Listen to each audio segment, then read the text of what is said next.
Bright Tuty. Every student matters. Locate root 2 on the number line. So let it be the number line 0, 1, 2, 3, minus 1, minus 2 and so on. So I need to locate root 2. First thing I need to do is I will draw a perpendicular at this point 1, okay, because this here is 1 unit, right.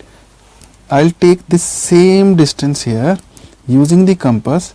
I will draw a perpendicular of 1 unit here. This is also 1 unit, right. Now make this triangle here, join these 2 points. Now this has become a triangle. Now tell me what will be the length of this hypotenuse in this triangle. Using Pythagoras theorem I can say 1 square plus 1 square. If I name it as P and this as, let us say, Q, so it will be equal to OP square as per Pythagoras theorem, using Pythagoras theorem, right. So OP square is equal to 1 plus 1, 2. So OP is equal to root 2. This length is root 2 here. This is simple application of Pythagoras theorem, right. Now you take the compass, okay, and draw an arc like this, okay.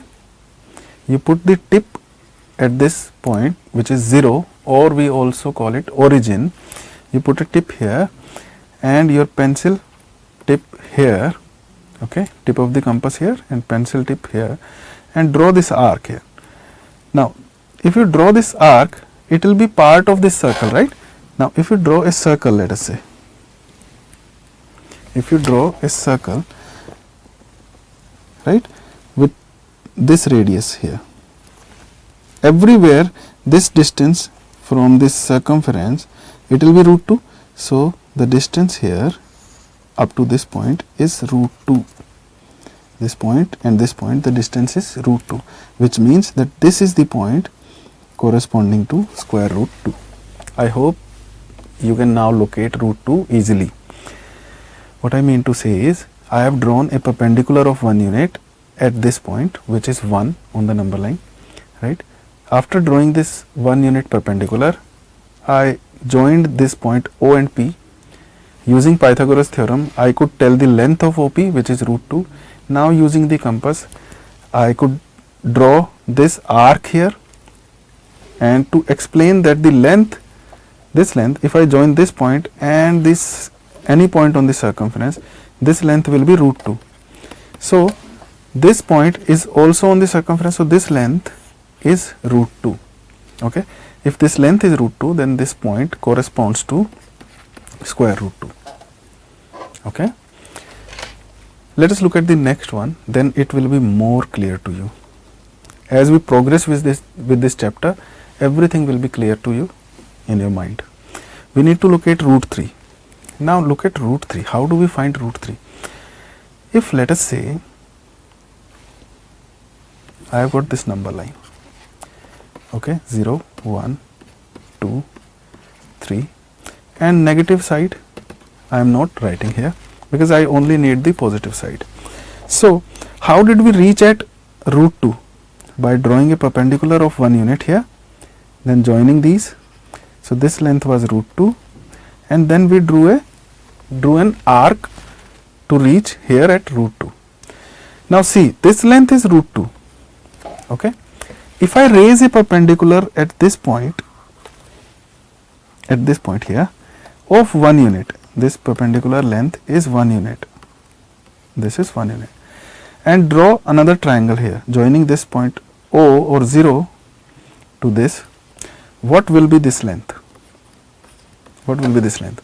I can again apply Pythagoras theorem in this and say that root 2 square plus 1 square will be this OP square in this case, okay. What is root 2 square? It is 2. What is 1 square? It is 1. It is equal to OP square, hence OP is equal to root 3.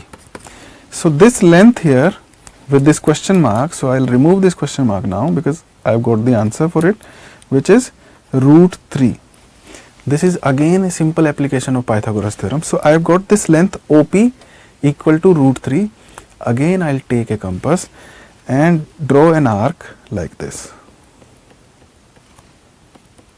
So this will cut at this point. This point is root 3. Okay, because I have opened an arc up to OP, which is a root 3 length. Now if I draw an arc, every point on this circumference will be root 3 units away from the center, that is origin. Okay, so this length up to this point is root 3, hence I have located root 3 on the number line, right. So this is how we can locate root 2, root 3 on the number line. We can locate higher numbers also, and we will look at this spiral kind of thing also in the next questions.